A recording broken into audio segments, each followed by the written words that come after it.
It's time for another podcast by George. Straight talk, straight from the heartland, that'll have you saying, "By George, I think he's got it." Now, here's George. Hello, hi, how are you? And welcome to another podcast by George. Well, you know, a lot of times on these podcasts, we have old buddies, old friends that come along. Well, I got a new buddy, a new friend, a hockey guy that I met recently that I wanted to get on the podcast, and he's talking to us from out in Boston. Bill Walsh. Bill, are you in Boston, Massachusetts? Hey, George. Yeah, we're in right outside of Boston in Northwood or something like that. Yeah, I believe so. Yeah, it's about 20 minutes outside of Boston. Well, your travels recently are something that I wanted to maybe start with here on the podcast. A lot of folks don't think hockey this time of year, but for hockey parents and young men around the country that are trying to find spots, figure out where they're going to play next year, this is a hectic time of year. They're moving around a lot. And that's how I met Bill, and that's why he's in Boston and all of these different places. His son, Will's a tall, rangy, left-handed centerman, good hockey player, and they're trying to figure out the next season. Bill, how's it going? What's the latest on that? Well, it's going. You know, it's a long process. He's been working real hard at it, and we're just waiting for something to shake out. Well, he's a good player. I'm sure he'll find a great spot. I was really impressed talking to him. And as I mentioned at the onset, you never know who you're going to meet in a hockey rink. And so I'm sitting up there watching the tryouts for the Des Moines Buccaneers with the United States Hockey League, and I take up a conversation with Bill. And you got to be real careful when these parents are watching their kids, folks. And I learned this from going to these camps. You don't talk to them when their kids on the ice. So I'm always very cognizant of that. I'm making sure. And I thought he had a great camp. I thought he did great out there. And then your story, Bill, was very interesting to me. And I don't know how exactly to get into it, but I kind of wanted to introduce you to folks, and maybe we can get in the Wayback Machine here and go back. You're a New York City fireman, right? Yes, I'm a retired New York City fire captain. Well, you know, every fireman in the country will tell you that they've got a connection to 9/11. These guys are all brothers, folks, and they'll be the first one to tell you that. Tell us about your recollection, your connection to that tragic event on 9/11. Oh, boy. All right, so I'll give you a little background.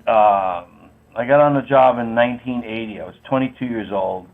I had a couple of roommates that were taking all the city tests. They were taking all the New York City tests, sanitation, police,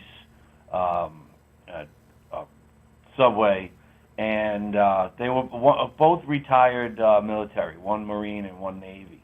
Not retired. They just had gotten out of the military. And they came home with an application for a firefighter, and I said, sure, I'll do that. And I ended up taking the test and passing, and winning that the golden ring, because it's very difficult to get on the job. It's usually about 50,000 applicants for maybe a couple of thousand jobs. Yeah. So I was fortunate enough to do that, and I enjoyed a long career. I did 28 years. I retired as a captain of a special unit, Squad 41. We covered basically Manhattan and the Bronx with technical rescue and firefighter rescue. So I happened to be in 2001. I was a young lieutenant,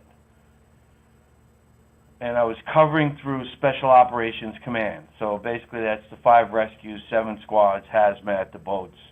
And I was working at Squad 252 in Bushwick, Brooklyn. And my 24 partner, basically what happens is, as an officer, you have 3 lieutenants and a captain, and you all kind of work opposite each other. So in order to make your commute a little easier, you'd do a 24-hour shift. So you'd marry up, they call it marrying up with your partner. And I worked the first end of the 24, and my partner, Lieutenant Tim Higgins, he worked the second half. So basically I worked Sunday night and Monday day. So I got in at 6 p.m. on Sunday night. That's the beginning of the tour, and I left at 6 p.m. Monday night. And Tim came in at 6 p.m. Monday night, and Tuesday morning, the entire company was expired. My God. So, yeah. So, with that, you know, at that monumental moment, I was home. I live in. I'm originally from Brooklyn. I live in Warwick, New York now, and I was up in Warwick, and when I turned the television on to see the fire from the first plane. Yeah. Because at the time, I don't believe anybody had a film of the first plane hitting the Trade Center. And then as I was watching that, just kind of contemplating doing my fireman thing, like trying to see how many floors were on fire and what kind of a situation it would be. The second plane came in, and immediately I knew that we were being attacked. And I got up and I told my wife, I'm going. And it took me about an hour to get down there. And I got down there right after the second tower collapsed. And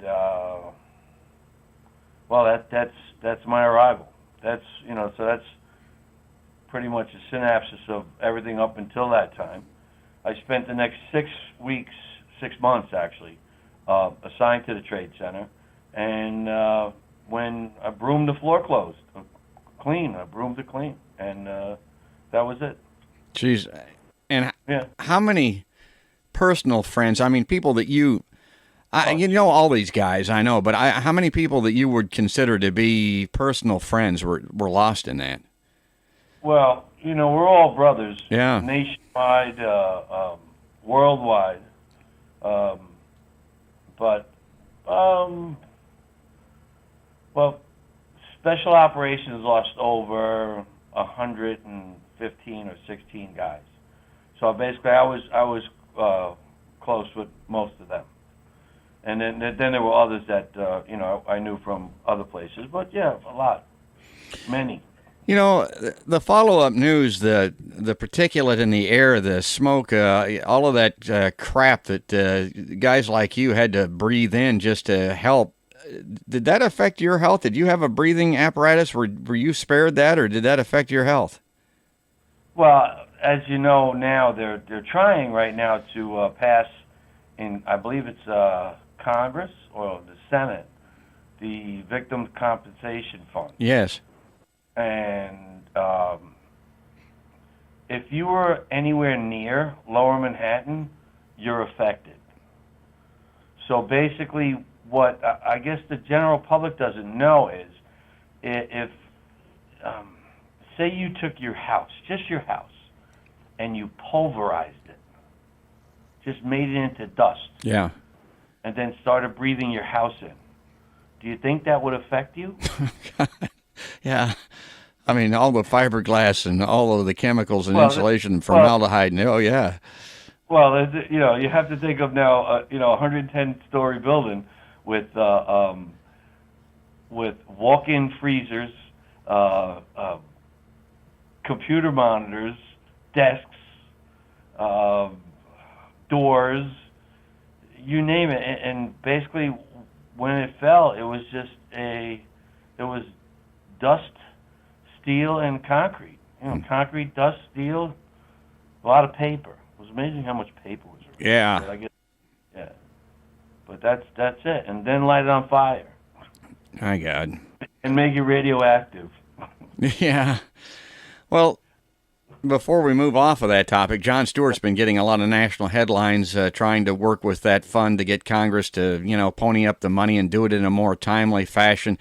Is that a big issue with you out there? Is that a frustration that you felt over the years with that congressional action on that fund, or is it just kind of the way things work in your mind? Well, the thing is that, how would I say this? It's something that, like I said, breathe in your home then like we're I don't know how many years later, but there's people every day that are succumbing to 9/11 illness, and they're crazy blood cancers and a lot of thyroid issues and throat and esophageal cancers, and people are dying every day from it. If honestly, I just watched a thing on the Hoover Dam, how the federal government took over the site that the Hoover Dam was built on, so that they didn't have to follow state labor laws, so the place would get built quicker. And if we were to have removed that rubble pile the proper way, we'd probably still be there moving people out. With a proper decon and rescue apparatus. But that basically the country, that would put the country at a financial standstill, because Wall Street would still be closed. I mean, how long was Wall Street closed when after the towers fell? No, was it a day or two? Yeah. Yeah, I don't think very long. So, and they just moved. But it's so the least the government could do is or the nation, I should say, not so much the government. Don't depend on the government to do your job, but the least that the nation can do is compensate the people that are sick, and that's basically giving them health care and getting them checked up every year and try to keep them as healthy as possible. Yeah. But you never know. You don't like to think about it, but that black cloud is hanging over all of us, all of the people that were there. Oh, that's a great analogy. That's well said. Well, thanks for sharing that with us. And I didn't want to start off on a down note, but that is certainly a story worth telling. I want to flash back here to the few months ago that we were sitting up in the stands. You get to talking to folks, and I mean, Bill's a New York City fireman, and he's not from this part of the country. I remember he said he thought it was awful flat out here when he got taking a look at the heartland. Yeah, but we're both men's league hockey players. He's got a son that's an elite level hockey player, and I have a son that played and a grandson that played hockey. So we had a lot of things to talk about, and I shared a little bit with him about the podcast. I don't know why, but I find out that he mentioned that he'd done a little stint on radio, and I got to, and this happens to me a lot, folks. I mean, this is how things go. So, this guy's been on the radio a little bit. Well, I used to be a professional. I used to be on the radio professionally. So I thought I would impress him with my knowledge, and we're talking about the hockey here in Des Moines. And I said, Kurt Russell, Goldie Hawn's kid, tried out here once. He was a goaltender, and Bill says, he says, hold on a second. He says, I'll show you a photo. He's got a photo on his phone, so he digs up this photo, and he's got a photo of him and Kurt Russell standing arm in arm. I'm looking at this, okay. Kurt Russell personally. It reminds me of the time that I'd share the story about how I interviewed Wayne Gretzky in a locker room one time with this guy that came to work where I was at. He was from Canada, and the guy said, I know Wayne Gretzky. And I said, oh, yeah, you Canadians know everybody up there because it's such a small country. The guy came to work the next day with photos of him and Wayne Gretzky skating around the ice with the Stanley Cup after they won it. I mean, this guy really did know Wayne Gretzky. Well, that reminded me of when Bill's showing me this picture of Kurt Russell, and I looked at it and said, well, how the hell did you get a picture with Kurt Russell like that? Was he a relative or? Well, so long story short, and he didn't really want to tell the story, but I just really interesting. Bill, you're kind of a TV star. You kind of used to be anyway. Tell us about this. All right. Well, first off, I don't know Kurt Russell. I was I was at a screening of Kurt Russell's movie, and I just happened to run into him, and we got a quick shot, him and my son. But, I was, like I said, I was a covering lieutenant in special operations. And like I said, I worked through the 5 rescue companies, the squads, and hazmat and the boats. And I just happened to be working in New York City at Rescue 1, which is right in Midtown Manhattan, actually in Hell's Kitchen. But there was a phone call to the firehouse, and guy answered the phone, and he says, hey, they're looking for a guy to play a fireman on TV. And, I I listened, and we ended up going out to a couple of jobs after that. We didn't get back until later in the evening, and I talked to the gentleman that had taken a phone call. I said, "Were you serious about that fireman thing?" He said, "Yeah." He said, "Yeah. I'm serious. You want the info?" So I took the info and I called on my way home from work, and they said, "Yeah, well, why don't you come in tomorrow at like 2?" So I said, "Okay, fine." The only reason why I had never had aspirations to do anything on radio or television or anything like that. But I'm just an inquisitive kind of guy. I said, "Hey, look, I've never been to an audition. Let me check this out, So I end up going there the next day, and I walk into a room. There's a gentleman there, and he says, "All right, you be this guy, and I'll be this guy." And he hands me a piece of paper, and he says, "Okay, you go." And I said, "Look out, Jimmy." And he said, "What are you doing tomorrow?" I said, "Well, geez, I don't know. What do you need me to do tomorrow?" He says, "Can you come back and do that again?" I said, "Sure." So I went back the next day, and well, there's a long story to that, but I'm not going to incriminate myself. I went there the next day. I was actually working. I was working in Hazmat 1, and the chauffeur, well, Dennis Scalzo, he's a friend of mine. I said, "Hey, Dennis, I need a favor. I got to go to 10th Avenue and 15th Street at like 2:00. He says, "Yeah, no problem. We could do that, no problem." And I said, "Well, you just can't tell anybody what I'm doing." He says, "No." So, because Hazmat 1 has a jurisdiction throughout the entire city. Most of the other companies, they have certain areas that you have to stay in. Yeah, so as long as you're in the city, you're on the clock, you're doing your job, yeah. Yeah. So I went to the audition, and this time there was maybe 12 people sitting at a table, and they said, "Okay, Bill, you go." And I said, "Look out, Jimmy." And they said, "Okay, thank you very much." And I left, and it was about 3 or 4 days later, I got a phone call, and it's I think the vice president of casting from Warner Brothers. And he says, "Bill, we like what we saw the other day and all this kind of stuff." And I said, okay. He says, "Well, you got the job." I was like, all right, great, thanks a lot. He said, "Somebody will call you and let you know what the particulars are and all that stuff." And I said, okay, and hung up the phone and called my wife, and I said, "Hey, Kimmy, I got the job." She said, "I knew you would." And I said, "Yeah." And for Warner Brothers, it's on Channel 9. She said, "No, Bill, it's an NBC show." So that is how I got into acting. I went. They called me. I think my first episode was episode 6 in season 1, and they're pretty much introducing the Fireman then. And I got another story. Now I'm still covering around all over the city, so pretty much every day I'm in a different firehouse. I was covering in Squad 270 in Queens, and I get a phone call from the second AD from the show, and she says, "Bill, we're going to use you tomorrow. Can you be in Harlem at like 114th Street?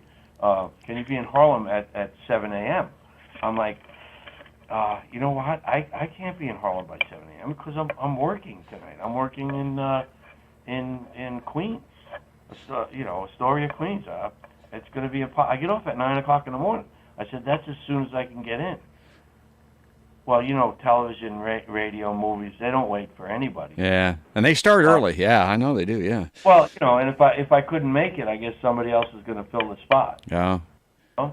So my relief the next day, the lieutenant coming in to relieve me, Pete Martin, he lived all the way out in Riverhead, Long Island, which was probably, 2 hours from the city. And I said to Pete, I call him up. I said, "Pete, can you do me a favor?" He says, "Oh, yeah, sure." I said, "Can you give me early relief tomorrow? Can you come in early for me?" He says, Sure. Usually early relief would be like 8 o'clock, 7:30. I said, "What, you think you can come in at 6 for me?" That means he probably had to be up at 3 drive 2 hours to get in there at 6. So he said, sure, no problem. So the rest of the tour is going along, busy night. But I know, I just say to myself, I know at 5 o'clock this morning, we're going to get a job. We're going to go to a fire. Sure. Well, sure enough. Never fails. Yeah, sure enough, 5 o'clock in the morning. First due, nice second alarm in Queens. Thank God nobody was hurt, but actually operated as an engine because we were first due, and ended up putting the fire out. And then as I'm standing in the building amidst the smoke and the haze and the falling plaster and everything else, who walks in the door but Pete Martin? He had come with his personal car right to the fire to relieve me. Wow. So, yeah. Well, that's the way these guys were. Yeah, that's great. That's the way they were. And Pete also died in 9/11. Yeah, I got it. That's the way these guys were. Yeah. I asked him for a favor. He knew that if he called me, I'd do the same thing, though. Yeah, that's it. So I ended up throwing my stuff in his car and driving to Harlem and getting there and still smelling like smoke. Well, they knew you were the fireman then, yeah. Well, so they sent me over to wardrobe to get fitted in a fireman outfit instead of bunker gear, and they hand me like brand new bunker gear that's like 2 sizes too big, because they don't know. Yeah. But, stuff is pretty much fitted because you have to be able to perform in it, like athletically. Yeah. And I said, well, listen, I have my stuff in my car. Do you mind if I'll bring that in? So I brought in the coat and the hat and everything else, all sooted and plastered up, and the wardrobe people said that was okay for me to wear that. Yeah. Oh, it's the real thing. God, that's and this all started because of the way you said, "Look out, Jimmy." Pretty much. Yeah, look out, Jimmy. Tell us about your character then. This is the Third Watch television series. They put you in there. Yeah. 99, I think 2000, 99 to 2007. I started off as Jeff Wilson, a firefighter, and I did 7 years. I did something like 65 episodes, and it was never, I was never like going to do Othello, but I could play a plumber. Yeah. I could fake being a fireman. Yeah. Oh, I think you had that down. Did your character grow at all? Did it progress? Was there a little time during that when they said, maybe we could make something more of this character, at least for an episode or two, make more of a primary character out of it? Yeah. It was a tough show because there were like nine primary actors, and there were, you have, like right now you have the television show on, it's Chicago Fire, and then it's Chicago PD, and then it's Chicago EMS. Mm-hmm. So that's 3 hours worth of television for 3 different things. Third Watch was EMS, police, and fire all in 1 hour. So, they were. If they did go in a direction, they went with one of the more primary characters. Not that I could ever consider myself that kind of a. Look, I could just hit the line, say the mark, or say the line, hit the mark, and go home. Because I wasn't like I said, I wasn't doing Othello. Yeah. But there were different episodes that I had a little bit more work on. Yeah, but it was a great second job. Who else is missing, Jeff? Jimmy. And you, kid. Let's go down to the 4th floor and break through the wall. I broke my arm once, junior high. Jumping off Frank Shaughnessy's roof. You jumped off a roof? Yeah, onto some old mattresses. I missed. Frankie's sister was watching. It didn't help that I cried afterward. 3's clear. I'm heading to 4. Way too late now. What's he supposed to do? Tell the chief no? Is anybody talking to you in the 8th? The guy's brand new. You don't let a chief make the whole squad look bad, Proby or not. Who made you look bad? The chief grabs his Proby at a tactical training drill and has him act like he panicked and took his mask off. You guys blew the drill? Not us. Acting Lieutenant Doherty. So I rescued him. That's what I do. Only he didn't need rescuing. The chief threw us a curveball. I've never known a drill to go like that. I've never known a boss to kill his entire crew at a job. I didn't ask for the job, Billy. You didn't turn it down either.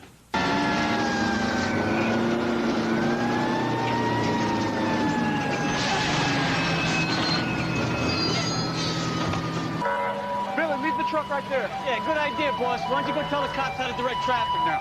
Wafer, grab the hearse tool, pop the doors on the Volvo No, first. roof's gonna be easier. We got this. Roof's gonna be easier. Stop telling us how to do the job. Billy. Just like the drill, Jimmy. Wrong place, wrong time. That lady okay? You know what? I was wondering a little more about your condition. What are you talking about? I was just trying to help you. I needed help. Did I do something to piss you off? It's just amazing. The life stories of things, the people that you run into. I want to read this off the IMDb website that I saw here, a little mini bio for Bill Walsh. They say that you were a firefighter consultant to the producers of Third Watch at the show's inception, and it led to a small regular speaking part on the show, increased to a greater presence in the show's later years. And it said, this was written a while back, despite his fame on the small screen, Bill kept his day job as captain of the elite rescue squad within a New York City fire department. And it goes on under a trivia element here that says, while as captain of Squad 41 in the Bronx, Bill was awarded FDNY's William F. Conrad Medal for rescuing a man from a dangerous fire. Tell us about, what is that? Well, every year they have Medal Day in with the New York City Fire Department. It's been it's if you're lucky enough to get a medal, it's hard because there's so many different things that happen that are not rewarded or recorded, and if you're lucky enough to stumble onto somebody in a fire and help save their life, and you get recognized for it, it's a good thing for your family, because your family just doesn't really understand like what you do for a living, and it's a good thing for the job to let people know that that there's good people out there doing good things. Now, you're very modest, like a lot of hockey people, or maybe firemen, too. This goes on to say that, according to the FDNY web page, Captain William J. Walsh operated in extremely punishing and dangerous conditions with no regard for his own personal safety. His actions, therefore, befitting of recognition in the finest traditions of the New York City Fire Department, honored with the William F. Conrad Medal. And that's dated June 2006. And we're not talking about the television show here, folks. We're talking about the real life Bill Walsh. Yeah, that was great. That's not great. It was a great day. It was a great day. One, because we were able to help somebody, and I didn't do it alone. Trust me. Yeah. There's many people involved in that rescue. The company that is with my boys, that we forced open a door on the second floor of a private dwelling, that there was no porch. So we basically grabbed a ladder and went up to the rear door of the house and forced that open. And it was a collier's mansion basically inside. And I just happened to, be able to make a push into the building and grab the victim and with help, pulled him out of the building, and he lived. So that's like, that's what we train for. If the opportunity arises and you get to do it, that's what you do. And if it wasn't me, it would have been any other of my guys that were at that fire if they had gotten to the victim first. So, well, we started off on that extremely sad note with 9/11, and before we leave here, and this is a fascinating story. I know Elmo's coming. Yeah, it just. I want to, because we talk about bicycling on the show once in a while, because I do a little bit of that. But this is another thing from your vast resume, Bill, competing in a cross-country bicycle tour with 34 other members of the FDNY to raise funds for the Uniform Firefighter Association's Widows and Children's Fund. 3,336 miles in 42 days, Los Angeles to New York City. Now, that was back in 2004. So this isn't just a guy, that does it on television, that does it in real life with fire rescues. He's also out there paying it forward a little bit, giving it up for a charity that involves bicycling. Did you do that whole route or just a segment of it? No. How'd you get across the country on a bicycle? That's there were six firefighters that did it. Yeah. The entire route. But what they the fire company, my Squad 41, we were the only. They broke it up into I think 8 different sections, and we were the only firehouse as a whole to go out, and there was 8 of us from the firehouse, and we went out together to do a one leg of it. That was we did the Rockies we did 800 miles in the Rockies, our leg, and it was we went from Seligman, Arizona to what's the name of that? It's a ski resort in Colorado. Oh, I can't think of it now. Yeah, I'm not a ski guy. So. But it was pretty incredible. It was pretty incredible. I was 8 weeks post back surgery. Oh my God. Yeah, but it was. My guys took off, and I said, "Don't worry, I'll catch up." Yeah. Well, I mean, this is a great life that you've led, and you got the son that we talked about that's trying to land a spot on one of those hockey teams around the country. How about you now as we end up here? What's your life like right now? Well, like I said, I'm retired. I have one of my sons is he's a tugboat worker. He works for Moran Tugs, so he's 25. My 21-year-old is in film school, and I'm here in Boston with my 19-year-old, and we're just I'm lucky enough. My wife Kim is home. 28 years now. Yeah, babe. My beautiful wife. Yeah, so I mean, life is good. Yeah. I try to keep it real simple. Well, I try to keep it real simple. I haven't, I retired in 2007.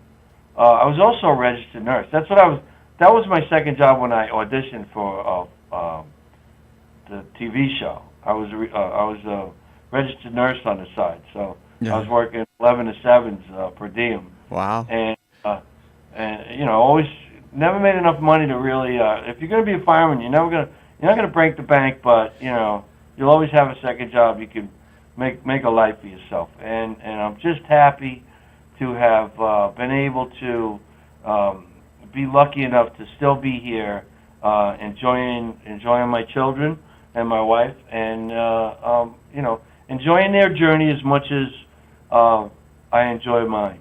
God, a great life. And it sounds like a great retirement, and you certainly deserve it just based on what we've talked about now. Well, when I started this podcast, I said, the reason I want to do it is because I've got all of these friends that are fascinating people that have done wonderful things, that have great stories to tell, and I want to share those on the podcast. And a lot of them are old friends, but this one happens to be a new friend, somebody that I've just met in the last 6 months. That's Bill Walsh, New York City fireman, actor, benefactor, and now we find out also at one time a registered nurse. He's got the tugboat captain for a son and a kid trying out for hockey teams around the country. That's all great stuff, Bill. Thanks for being on. Well, thank you, George. And you know what? I love you guys, and I love the town of Des Moines. Unfortunately, we're not going to be staying there. Yeah. But I love the town of Des Moines, and we'll see where it goes from here, and I'll stay in touch. Great. And everybody do the same. Follow us on Facebook. Like us there, and you can follow along on Twitter and YouTube and all the various platforms. And for right now, though, that's going to have to wrap it up. That's another podcast. Bye, George.